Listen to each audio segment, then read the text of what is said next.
মহারাজ মাঝে মাঝে নিজের বাড়িতে গোপালকে নিমন্ত্রণ করে খাওয়াতেন।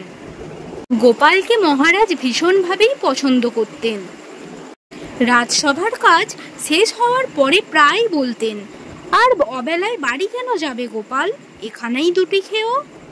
আর গোপালও তো ছিল সেরকমই, এক কথায় রাজি। মহারাজ, আপনি আদেশ করলে তো আমি প্রাণত্যাগও করতে পারি, আর আপনার অনুরোধে দুটি গিলে যেতে পারবো না। অনুরোধে তো লোকে ঢেকি পর্যন্ত গিলে ফেলে। মহারাজ ও গোপাল এক ঘরে বসে খোঁজ গল্প করতে করতেই খেতেন।